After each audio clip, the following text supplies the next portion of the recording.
He said it loud enough for the whole restaurant to hear. He meant for the whole room to hear it. What he did not know was that the woman he was performing at was 14 weeks pregnant, and that the father of her child was a man who made his entire life look like a rough draft. Her name was Adeze Mensah, 31 years old, 14 weeks along, standing in her coat near the door, because the coat was doing structural work she was not ready to explain. She had come to collect the last of her things. Her ex had suggested this restaurant. Neutral ground, very adult, his words. She had come for the bracelet. She had barely cleared the door when Marcus stood up from the corner table and said, to the room, "Adeze, you got fat." 2 tables looked. 3. What she did not say was, "I am 14 weeks pregnant, and the father is a man who will make this moment very expensive for you." What you need to hear is what she chose to do with it. Hit subscribe and drop a comment telling me where in the world you're watching from. Because the part that comes next is the part Marcus spent the rest of his life trying to unring. Adeze stood at the table and waited. She said, "Hello, Marcus. If you had been in that restaurant, you would have seen the specific quality of what she did next. Not a reaction, a decision. The kind you make in under a second when 11 years of training have made the under a second version very efficient." Adeze Mensah had been in Japan for 2 years. She had come as a financial analyst on a secondment, a position she had earned in the specific and unremarkable way that people earn things, through 11-hour days and a relentlessness that other people sometimes mistake for ambition. It was not ambition. It was competence that refused to apologize for itself. She was good at her work. She had always been good at her work. Numbers were honest in a way that people were not. And she had always preferred honesty. She had met Marcus at a friend's dinner party 18 months before the pregnancy. He was charming in the way that some men are charming, loudly, externally, in a way that fills a room and leaves you wondering later what was actually in it. He worked in marketing. He made good money. He had opinions about restaurants and wine and her ambitions, and the opinions about her ambitions were not something she had identified clearly until much later. What she had identified clearly, very early, he was interested in her in the way that men are sometimes interested in a woman who is excellent at something. Not because they admire the excellence, because they want to be adjacent to it. She had seen this before. She had been in this position before. She was good at financial analysis in a way that made other people's numbers look tentative. There was a category of man who wanted to sit next to that at dinner parties, to take some warmth from it. She had known this about Marcus within 3 weeks. She had continued anyway. This was not stupidity. It was the particular error of a person who has been working very hard for a very long time and is tired in a specific way. Not physically, in the way of someone whose life has been calibrated entirely around performance, who has not yet learned to ask for something softer. She had learned it. At cost.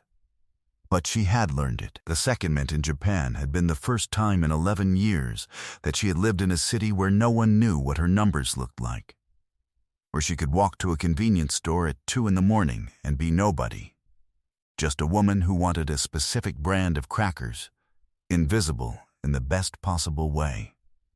She had not expected to like this as much as she did. She was a person who had always believed she wanted to be seen. She discovered in those early months in the city that what she had actually wanted was to choose when to be seen. These are very different things.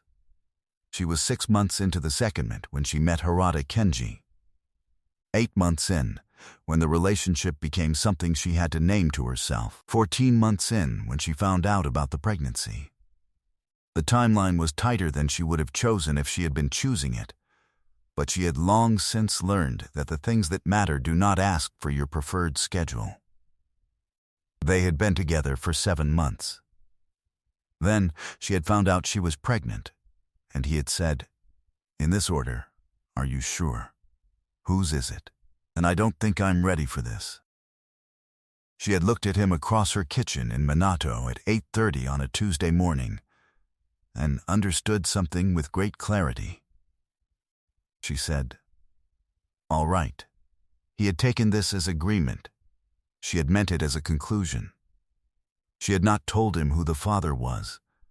She had not told many people who the father was. She had told her mother in Accra, who had asked one question and then been quiet for a long moment and then said, "Is he good to you?" She had thought about this question carefully before she answered it, because her mother's questions were always worth answering carefully. She said, "Yes." Her mother said, "Then that's what matters."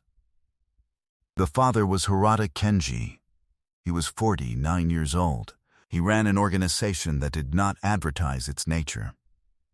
He had 2 residences in Japan and 1 in Kyoto that was officially a historic property under cultural preservation, which was accurate, and also a personal retreat, which was how he actually used it. He had been widowed 7 years before Adaise met him. He had not, in that time, been serious about anyone. She had received this from his assistant and confirmed it by observation. He was not what she had been looking for. She had not been looking for anyone. She had been introduced to him through a client of the firm. A routine introduction. The kind that happened at industry dinners. The kind she attended because it was professionally required. She always brought her phone charger. She usually left early. He had been seated next to her. He had asked her one question about a current account she had mentioned and listened to the full answer, which took 4 minutes, without looking at his phone. She had looked at him afterward with the slight recalibration of someone whose expectations have been adjusted. 8 months of conversations she had not expected to need. 8 months of a man who listened to your full answer and did not reach for his phone. If you have met this person, you know what that is worth. If you have not, you will when you do. Then the Tuesday morning in the kitchen in Marcus. She had called Hirata Kenji that afternoon. She had told him directly, because she did not have the energy for anything other than direct. She said, "I'm pregnant," she said. "I am not asking you for anything. I'm telling you because you have the right to know." He had been quiet on the phone for a very specific length of time, and then he said, "When can I see you?" Not a question. A scheduling statement. She had said, "Thursday." He had said, "I'll come to you." He had come on Thursday. He had sat in her apartment, and she had made tea, and they had talked for 2 hours, and none of it had been about what she expected. He had not made promises. He had made plans. There was a difference, and it was the difference she had been looking for without knowing she was looking for it. What she had expected, broadly, was one of 3 things. The first was the exit. The variant of what Marcus had done. The "I don't think I'm ready." The retreat into logistics. The second was the overcommitment. The sudden declaration of something permanent that was really just fear of her leaving, dressed in the clothes of devotion. The third was the managed neutrality. The "we'll figure this out" said by someone who means "I will let you figure this out while I maintain optionality." He did none of these. He said, "I want to be present." He said, "Whatever that requires." He said, "What do you want?" She had sat with that question for longer than was comfortable. She was a person who was very good at knowing what she wanted in professional contexts. She had spent years developing the vocabulary for it. This model, this return, this risk threshold, this is not acceptable. In personal contexts, the vocabulary had always been less precise, and the imprecision had cost her. She said, "I want to make this decision without it being made for me." He said, "Then make it. Tell me what you decide, and we'll build from there." She decided to continue the pregnancy. She told him a week later. He had already, she discovered, begun quietly restructuring his schedule. Not in a way that required her to acknowledge it, just in a way that made certain things available if she needed them. This was the week she understood the difference between someone who talks about what they would do and someone who has already started doing it. She had encountered both kinds. She had, at various points in her career, been the person who had already started doing it and had looked up to find that the people who had been talking about it were still talking. She had learned not to wait for the talkers. She had learned to start without them. She had not, until now, encountered this quality in a relationship, the quality of a person who moved quietly in the direction of the thing and was simply there when she looked up. Not because he had announced he would be, but because he had decided to be. It was a small thing, in the way that foundations are small things, invisible until you need to stand on them. She noted it. She said nothing about it directly. She thanked him for the physician referral and the legal contact and the very quiet word that made the conversation with her line manager easier. He said, "Of course." She filed the "of course." It was the most efficient form of the thing. Not a performance of reliability. Just reliability, already in motion. A physician she trusted, a legal contact for the secondment visa complications that would eventually arise. A very quiet word to someone at her firm that made a difficult conversation with her line manager notably easier than it should have been. She noticed all of this. She said nothing about it directly, but she filed it. The way she filed everything, and it contributed to the picture she was building of a man who did not need to announce that he was handling things. He just handled them. And then he asked what she needed next. This was, she thought, the rarest quality, not the resources. The resources she could have found elsewhere, eventually, with enough effort. What was rare was the sequencing. Ask first. Handle second. Ask again. She had been asked first exactly twice before in her adult life, by her mother, and by a mentor at her first firm who had since retired and whom she still emailed on his birthday. She was now in possession of a third instance. She treated it accordingly. He said, "I want to be present, not in name. Present. Whatever that requires from me, I will work toward it. What I need to know is what you want." She said, "I want to be able to make this decision without it being made for me." He said, "Then make it. Tell me what you decide, and we'll build from there." She decided to continue the pregnancy. She told him a week later. He had already, she discovered, begun quietly restructuring his schedule. She had told Marcus nothing. She had owed him nothing. She had texted him once to say they were finished, and received back a paragraph she had not read in full, and then blocked the number. The meeting in the restaurant had been at his request. A mutual friend had apparently told him she was still in Japan. He had tracked down her number and asked, very politely, very maturely, his words, if they could meet to return her things and have a conversation. She had wanted the bracelet. So she had come. She crossed the restaurant and sat down and looked at him across the table and waited. He said, "You look good, actually. I was just, joking around." She said, "You joking around is what it always looks like." The table 2 meters away also noticed. He looked at the table 2 meters away and then back at her. He said, "Can we not do this?" She said, "You have my grandmother's bracelet." He reached into his jacket and put the bracelet on the table. She picked it up and put it on.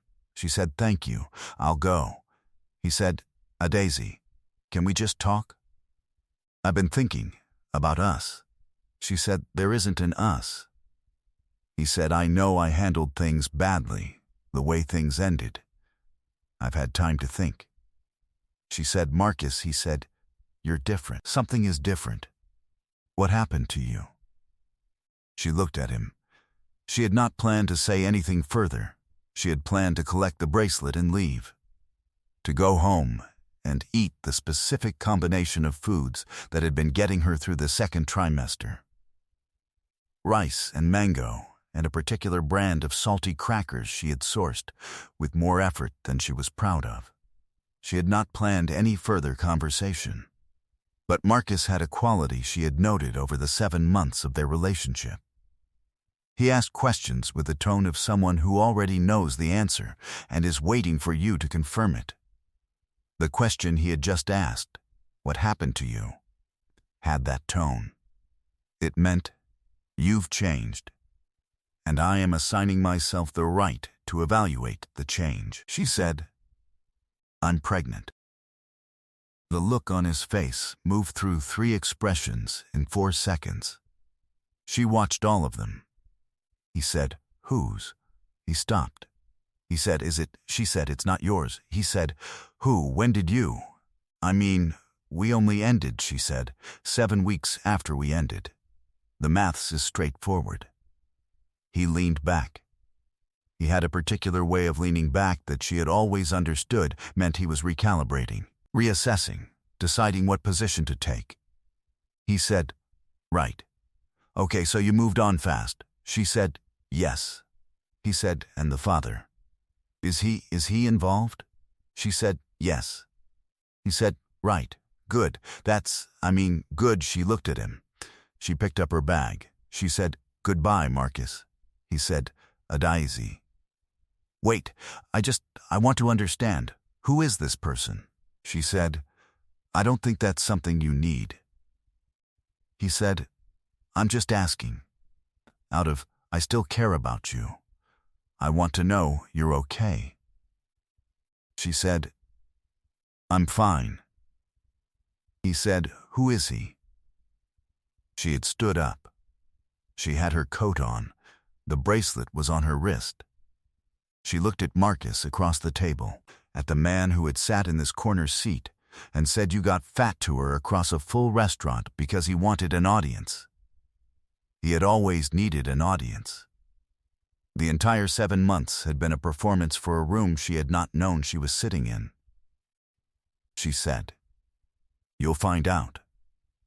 She left. What she did not know, what she could not have seen from the door of the restaurant, was that 3 men in dark coats were standing on the pavement outside. They had been standing there for 4 minutes. One of them was speaking quietly into a phone. One was watching the door. One was looking at something on a tablet. The black car parked at the curb 15 meters down the road had tinted windows and a running engine. Inside it was a man she had texted from the coat check line, not to ask for anything. Only because it was the kind of thing she had started telling him when it happened.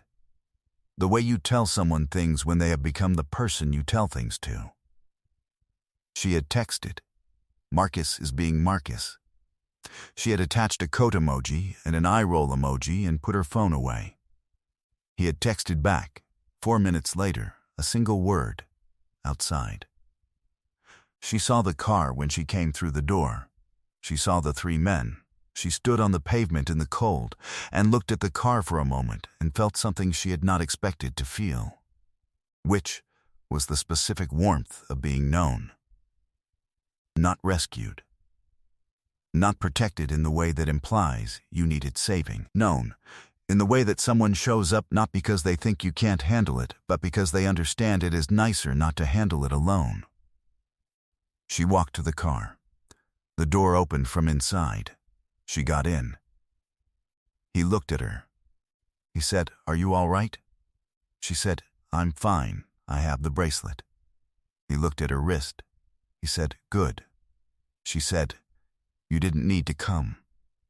He said, I know. She looked out the window. The restaurant was behind them now.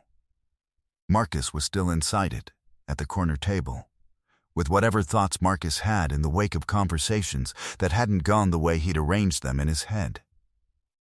She thought about his face when she'd said, you'll find out. She thought about the 3 expressions in 4 seconds. She said. He asked who the father was. He said, what did you say? She said, I told him he'd find out. He was quiet for a moment. Then he said, and will he? She considered this. She said, eventually. Things have a way of coming out. He said, yes, they do. The pregnancy had been, in practical terms, very well managed. Harada Kenji was a man who managed things. This was not controlling. She had been alert to the difference from the start. She had spent 7 months with a man who managed things in the controlling way. She knew exactly what that was. She knew exactly what that felt like. The mild steering. The opinions offered as facts. The questions that were actually instructions wearing a question mark as a disguise. Harada Kenji did not do any of this. He asked. He listened to the answer. He made the resources available and let her direct them. The doctor she saw was excellent. The clinic, not the same one. A different facility, an obstetrics practice in Hiru that was private and impeccable, had been suggested by his assistant, and she had checked its credentials independently before agreeing. The apartment she was in was hers, her name on the lease, her furniture, her choice of the specific brand of salty crackers that had become essential. He came when she asked him to. He did not come when she did not. The one thing she had not fully anticipated was how much she would mind, from time to time, the invisible weight of it. The not knowing yet how it would be arranged in the longer term. The conversations they had not fully had. She was 31, and he was 49, and he ran an organization that did not advertise its nature, and she ran financial models for a living, and these 2 lives were not obvious fits. She knew this. He knew this. They had both said so, in exactly those terms, early on, when they were still deciding whether early on was going to become something further. What she had not said, she said to him one evening in her apartment. She was 20 weeks along. He had come for dinner and stayed later than usual. They were sitting with the particular stillness of 2 people who have run out of the things they don't want to say. She said, I don't know what I'm building toward. I know what I want in this immediate space. I don't know what I want to be true in 5 years. He had said, I know what I want to be true in 5 years. She had looked at him. He said, I want to be the person you call when something happens. The way you texted me from the coat check line, not because you need me to fix it, just because I'm the person. She said, you're already that. He said, I know. I want to still be that. She was quiet for a long time. Then she said, I want that too. This was not a proposal. They were not ready for a proposal. What it was the honest version of the thing before the formal version. The acknowledgement that the formal version was where they were heading, that they both knew it. That saying so was not recklessness, it was clarity. She had learned, in 11 years of working with numbers, that clarity is the most valuable thing. More valuable than certainty. Certainty was not always available. Clarity was something you could build. She built it slowly, in the way she built everything, visit by visit, conversation by conversation, the weeks turning and the pregnancy advancing, and the shape of the thing they were making together becoming, if not certain, at least clear. Marcus texted her once, 3 weeks after the restaurant. He had heard something. He didn't say what. The text said, Adeze, I think we should talk. She read it and put her phone down and did not answer it, and eventually, in a drawer, found the specific brand of crackers she had been looking for 2 days, and felt considerably better. The hearing happened in March. What she did not tell many people, in the months between the restaurant and the hearing, was how strange it felt to be carrying a significant secret in an institution that ran on information. The firm's business was the management of other people's money, which meant it was the business of knowing things. Who had what? Where it was going? What it was worth? What risks it carried? Adeze was very good at this. She had always been very good at knowing things in the particular way that required you to look at numbers until they told you what the words were hiding. The Chukwudi situation had been visible in the numbers for, she estimated, at least 8 months before she found it. Not obvious, but visible to someone who knew what invisible usually looked like. She had found it on a Thursday afternoon in November. She was running a routine reconciliation. Not interesting enough to be the kind of thing she was looking for. That was exactly the kind of reconciliation in which things were hidden. Interesting things were found in uninteresting places. This was a rule she trusted. She had sat at her desk for 20 minutes after she found it. Then, she had run the same numbers 3 different ways. The same thing appeared each time. Not dramatically. Quietly, the way most significant things are quiet before they become significant. She had flagged it to her line manager. Her line manager had said he would look into it. 3 weeks later, she asked if he had.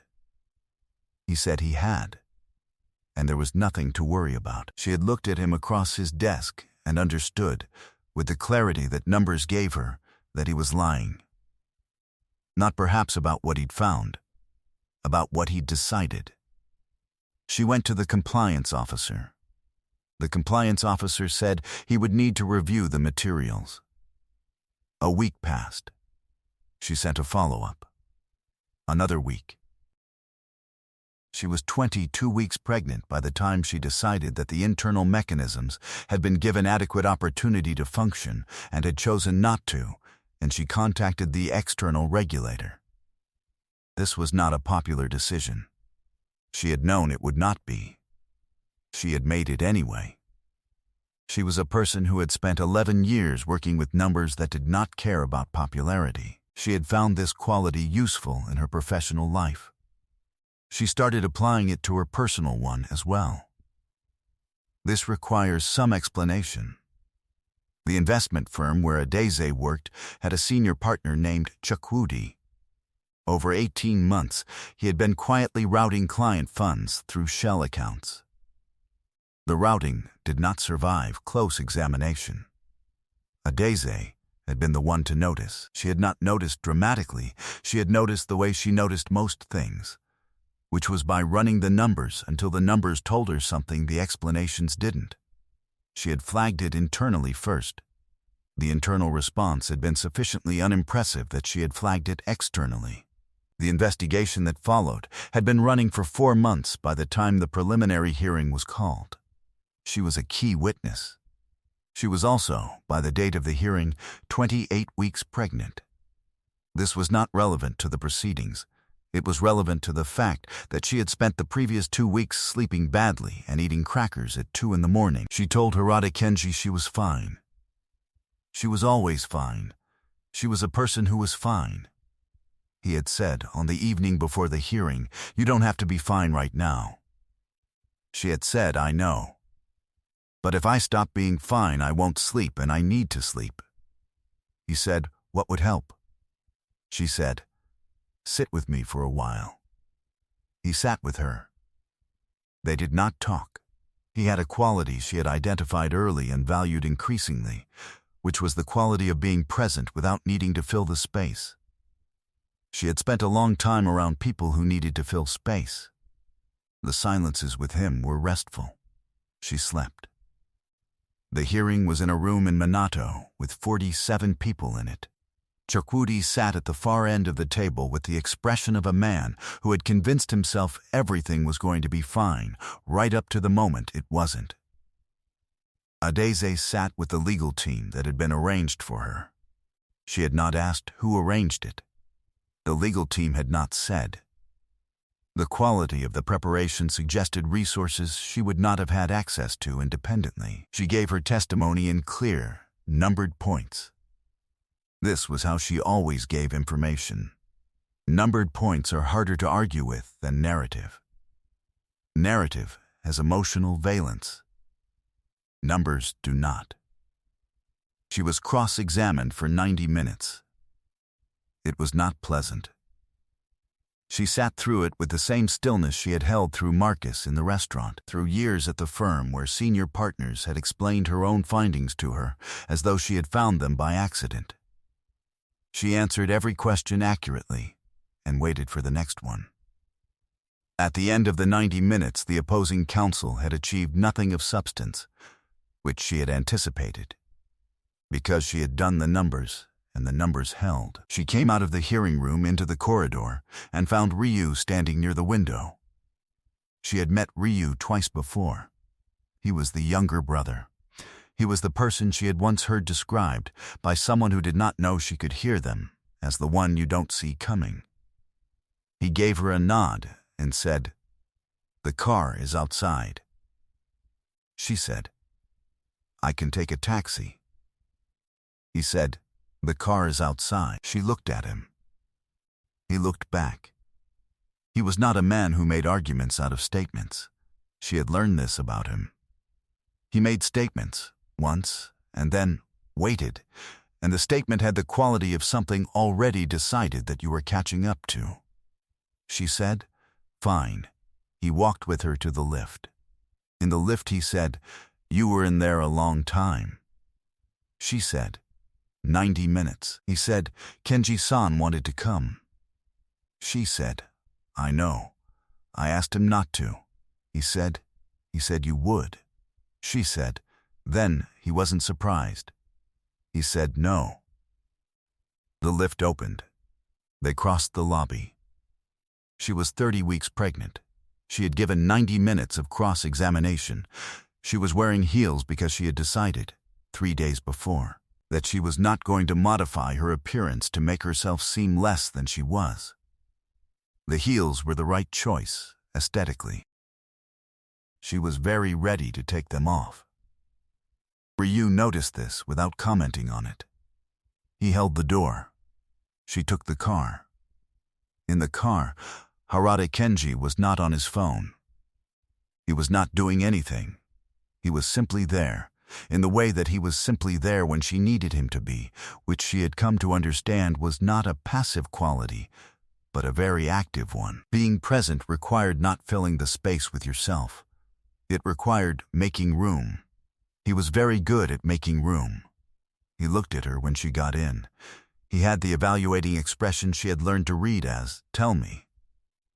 She said, "They have everything they need. Chokwudi is finished." He said, "And you?" She said, "I am very tired and I want to eat." He said, "Where?" She said, "I want to go home and eat rice, and I want you to come." He said, "All right." She took the heels off in the car. He did not comment on this either. She looked out the window at the city in late afternoon. March light here was different from March in London. Thinner, colder, a clarity London March did not have. She had learned the city's light across the seasons the way she had learned the city itself. By living in it. By walking it. By being in it at hours she had not planned on being in it. She knew this city now. She had not come here to know it. She had come here for 18 months of professional work, and had stayed for reasons she was still accounting for. The way you account for a variable that keeps appearing in different models, and eventually you acknowledge that it is not incidental. It is structural. She took the car. Harada Kenji was in it. He was in the back seat, with a document he put away when she got in, and he looked at her with the evaluating expression she had learned to read as, "Tell me." She said, "They have everything they need. Chokwudi is finished." He said, "And you?" She said, "I am very tired and I want to eat." He said, "Where?" She said, "I want to go home and eat rice, and I want you to come." He said, "All right." They went. She ate rice. He sat at her kitchen table and watched her eat with the unhurried attention of someone who considers watching you eat a reasonable use of an evening. She had found this disconcerting the first time. She had grown up around people who ate with purpose, who treated the table as a location between other locations rather than a destination. She had absorbed this. She ate at her desk. She ate standing at the kitchen counter. She had not, since childhood, eaten in the presence of someone who was in no hurry for the eating to end. She had gotten used to it. More than used to it. She had come to understand that the unhurried attention was not incidental. It was the point. It was what the attention actually was. She thought, not for the first time, about how long she had spent in the company of people who considered her primarily in terms of what she could produce. She had been producing for 11 years, sitting in her own kitchen, being watched eat rice by a man who had driven across the city to sit with her before a difficult day and come back after it. This was not something she had expected to find. And that not expecting to find it made finding it more significant, not less. She said, "With rice, what are we doing?" He said, "Eating." She said, "You know what I mean." He put down his tea. He said, "I am, with your agreement, becoming someone you cannot easily get rid of." She looked at him. She said, "That's a lot of words for something shorter." He said, "Yes, I know what the shorter version is. I am asking if you know." She put down her fork. She was 28 weeks pregnant and very tired, and she had just given 90 minutes of cross-examination, and she did not have the energy for indirection. She said, "Say the shorter version."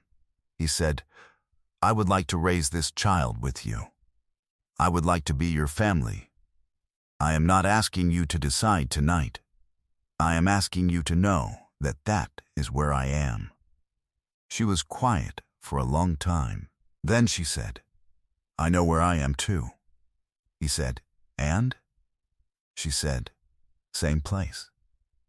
He reached across the table and put his hand over hers. She turned her hand over.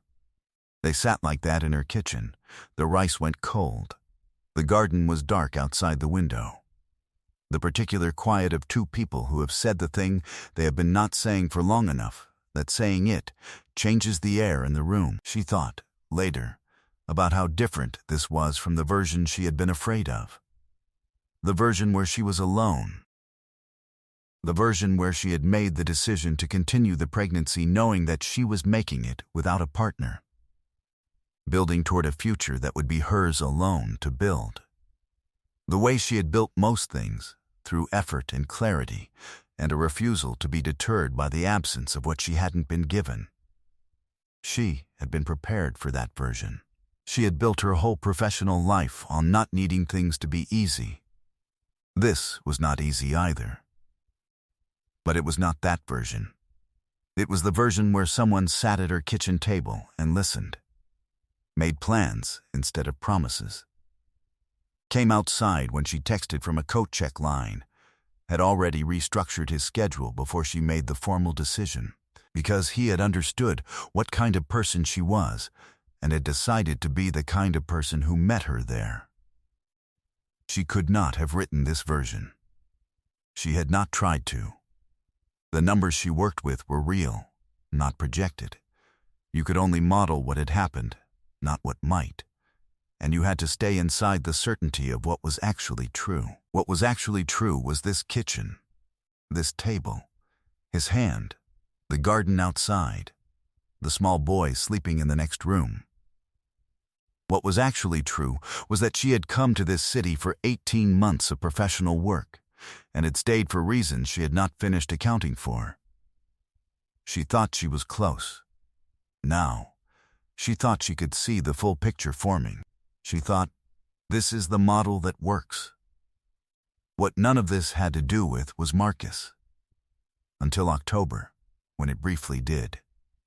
The occasion was an industry dinner, not the one where she had met Harada Kenji. A different event. Same broad world. The kind of dinner that the financial and legal communities hosted 4 times a year in rotating venues with the same people rearranged at different tables. She attended because her firm expected her to. She had returned to work 3 months after the birth, part-time first and then full-time. She was a person who worked, and the work mattered to her. She had never subscribed to the idea that these two things were in opposition. She was sitting at her table.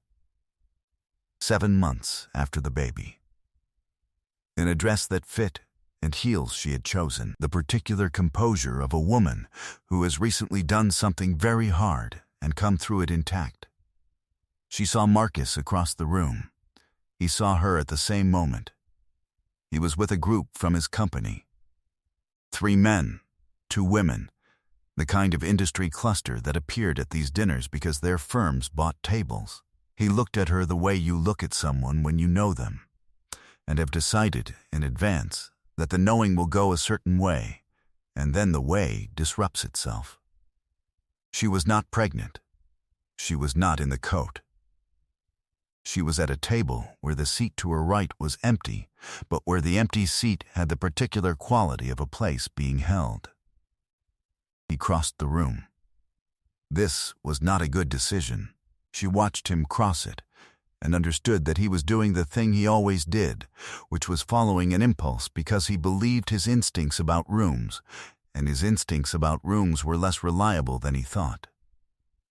He said, "Adaize, you look incredible." She said, "Thank you." He said, "I heard about the Chukwudi thing. You did well." She said, "The numbers did well. I just reported them." He said, "And the baby, I heard, a boy?" She said, "Yes." He said, "Is the father are you? Is he?" He stopped. His eyes had moved to the door of the room. She did not look. She did not need to. She heard the room shift. The particular way a room shifts when someone has entered it, who carries that specific kind of weight, not loudly but in the pressure change way, the way a temperature changes before you can name the difference. 3 of the 6 people at the nearest table looked. Then a 4th. The seat to her right was no longer empty.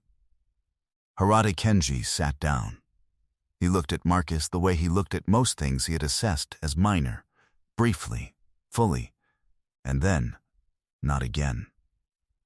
He said to Adaize, in a tone that had nothing in it for Marcus, "Sorry, the car was slow." She said, "You're not late." He said, "I know." He did not look at Marcus again. He picked up the menu. He said, studying it, "You ordered?" She said, "Not yet." He said, "The fish here is better than it looks." She said, "You've been here before." He said, "Once. For something forgettable." The fish was not. Marcus stood at the edge of the table for 4 more seconds. She counted. Then he said, "Good to see you, Adaize." She said, "Yes." He went back to his table. She watched him cross the room the second time, and the crossing was different from the first. Shorter. Somehow the room had the same number of people in it. Marcus had the same number of square feet. He simply occupied less of both. She looked at Harada Kenji, who was still reading the menu. She said, "You heard what he said to me. In the restaurant. Back in February." He looked up. He said, "You told me in the car." She said, "And?" He said, "And what he does with rooms he enters is his business. What happens in the rooms you're in is mine." She looked at him. She said, "That's a lot of words for something shorter." He said, "Yes. I know what the shorter version is." She said, "Say it." He looked at her with the expression she had first seen at an industry dinner 18 months before, the one that had made her recalibrate, the one that had stopped being unresolved somewhere along the way and had simply become, "I see you." He said, No one in any room you are in will speak to you the way he did. Not while I'm here, and I intend to be here." She held his look for a moment. Then she picked up her menu. She said, "Tell me about the fish." He told her about the fish. Marcus found out in April.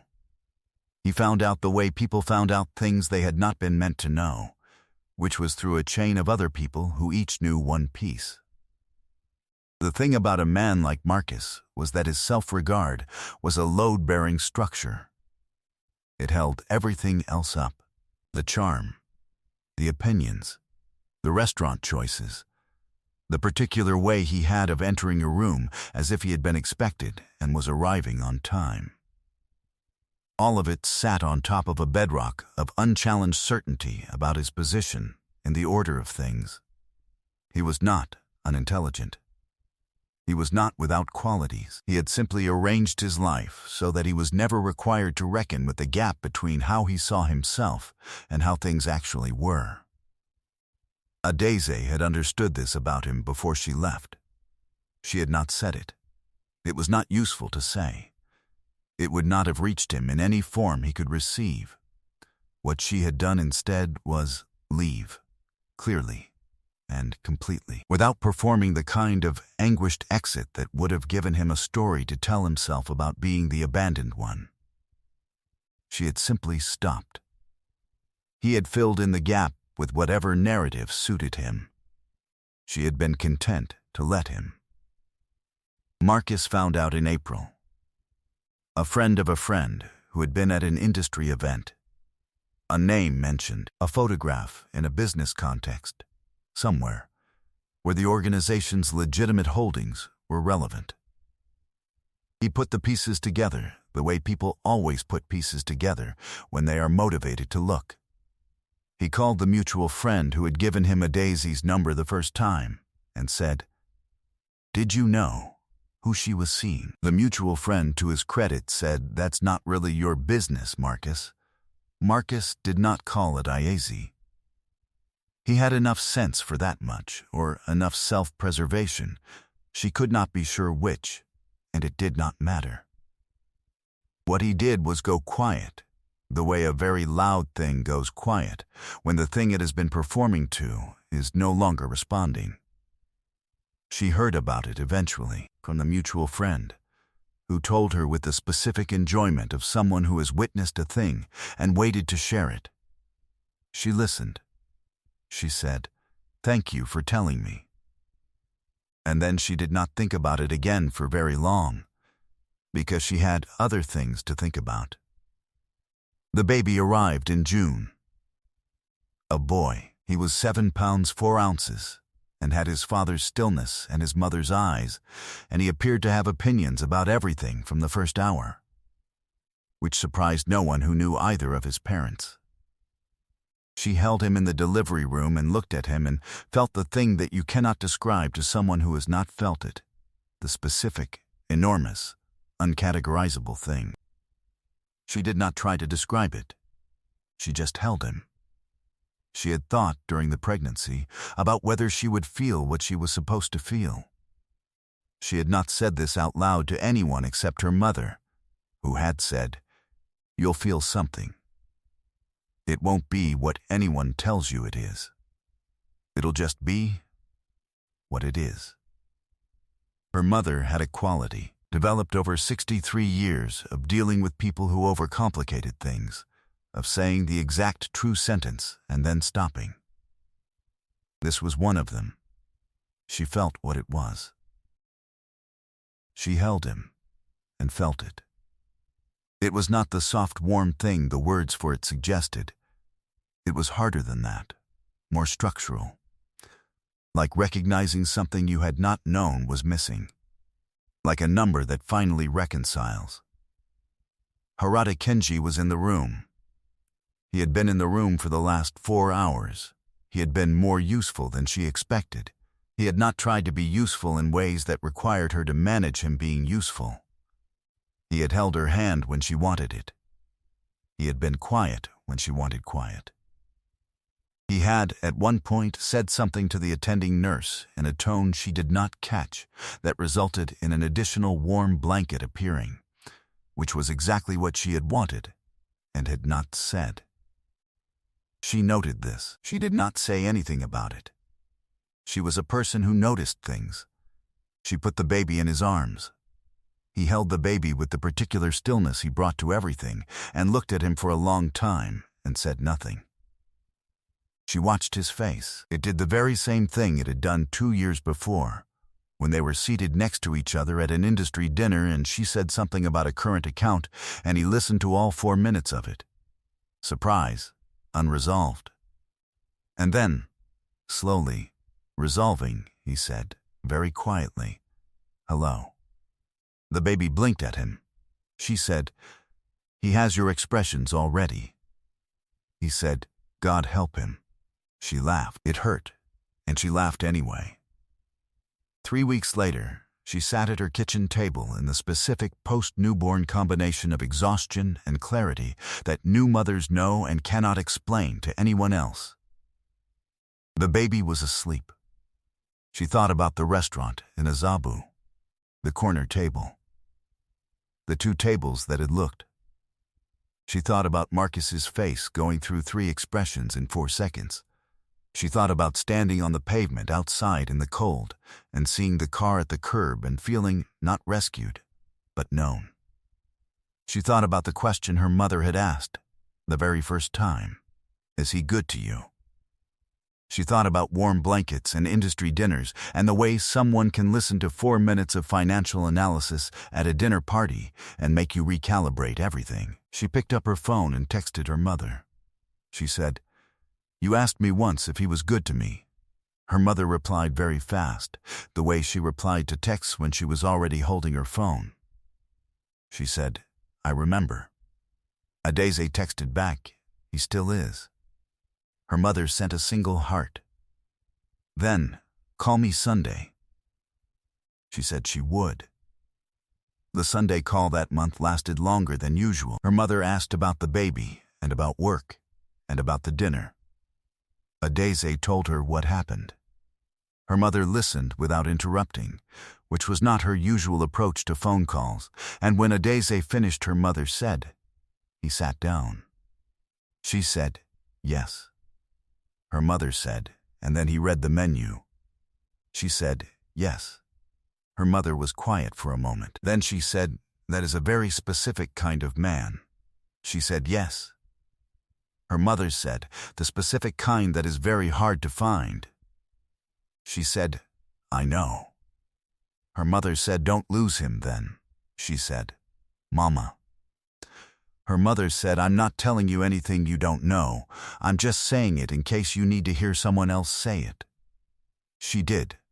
She did need to hear someone else say it. This was the function her mother had always served. Not information, but permission to believe the things she already knew. She had been believing it for a while now. She had been building toward it carefully and honestly, the way she built everything, without hurrying it and without flinching from it. She thought she had it now. She thought it was real. She told her mother she loved her and said she would call next Sunday. Her mother said, "Of course you will." There is a version of this story that is about Marcus, about the man who said the wrong thing in a restaurant and found out, slowly and completely, what was on the other side of it. There is a version about the organization and the hearing and the firm and the numbers that don't lie. There are several versions, and all of them are true. But the version that matters is the one about a woman who texted from a coat check line. Not because she needed help. Because she had become, without deciding to, the kind of person who tells things to someone, who had found, against her own expectations, in a city she had come to for a secondment and stayed in for reasons she had not yet fully named, a person worth telling things to. Here is what you take from this, if you take anything. The room that didn't expect you is never the final verdict on what you're worth. The man who said the wrong thing in that room is not the author of your story. You are. She was. She had not been looking for him. He had not ordered her. The night in the restaurant had not been planned, and the evening at the industry dinner had not been planned, and very little of what mattered had been planned. It had been built. One conversation, one decision, one kitchen table at a time. They had been seated next to each other at an industry dinner, and she had said something about a current account, and he had listened to the whole thing, and that was, in retrospect, where it began. Not in a dramatic place, not in a moment designed to be remembered. In the ordinary course of an evening, she had planned to leave early. She had not left early. Something had made her stay.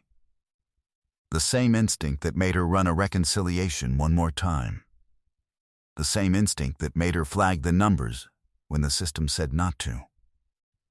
The instinct that did not trust the easy answer, that did not leave until the real one appeared. She had stayed. He had been there. The numbers had reconciled. You cannot plan for that. You can only be paying attention when it happens. She had been paying attention. She had always been paying attention. That was the one thing she had never stopped doing. In 11 years of difficult rooms and difficult numbers, and a city she had come to for 18 months, and was not, now, planning to leave. She was not leaving. This was where she was. She had not been looking for him. Not in a storage room, not in a restaurant, not in any of the dramatic places, in a dinner party in a room she had come to because it was professionally required and had planned to leave early. She had not left early. Some things that matter begin in ordinary rooms. Some people you needed arrive at ordinary dinners. The mistake is assuming that because the beginning was unremarkable, the thing it built could not be anything extraordinary. Numbers know this. A decimal point in the wrong place is invisible until it isn't. A small, persistent variable, compounding over time, changes everything. A Daisy Mensa had always been very good with numbers. Numbers were honest. They told you what was there, not what someone wanted you to believe was there. And if you were patient enough to run them correctly, they told you everything you needed to know.